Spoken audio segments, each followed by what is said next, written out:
My name's Grace. I'm currently the dance intern for Youthquake Live. I was also in the cast for 2 years when I was in high school. My brother is the founder of Akoa Refuge, and I wanted to share with you how much Youthquake Live working with Akoa Refuge means to me. If you don't already know, Akoa is my brother's nonprofit, and he started it in 2009 with his wife, Lee.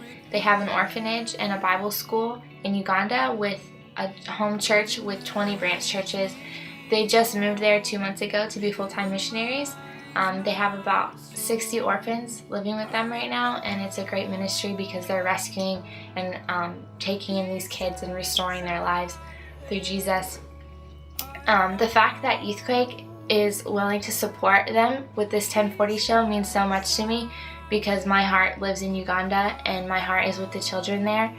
And my heart is also with Youthquake, and so to see those two things collide and intertwine, it brings me so much joy because this 1040 show is a great cause because there's so many unreached people in the 1040 window.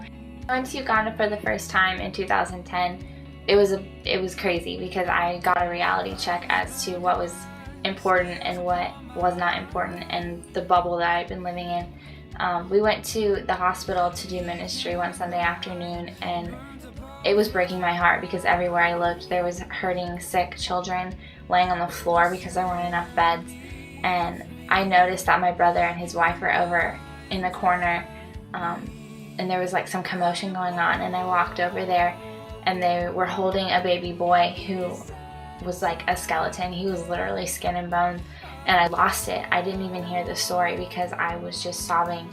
And I found out later that he was almost 2 years old and he weighed 7 pounds and he was severely malnourished. The doctors had given up on him. They weren't giving him medication because they were convinced he was going to die. He was HIV positive.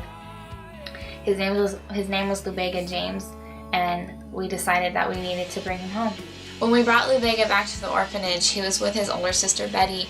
She was 11, and she informed us that she had a little sister and 2 other brothers who they were all living with their grandfather, and they were orphans. So we started going through the process of trying to bring them all to live with us. We went and visited the grandfather, talked to him, and we got them all to come live with us. And we started having to take care of Lubega, feeding him a lot and paying a lot of attention to him. Mama Betty, the pastor's wife there, just really took him as her own. And it was hard. It was a long journey because he was really sick and it took a lot of attention. But to see him now and to see that he's grown and he's chubby and he runs around with the other kids, it's amazing. It's a miracle. He's a miracle child, and he runs the show. He's like the boss of everybody.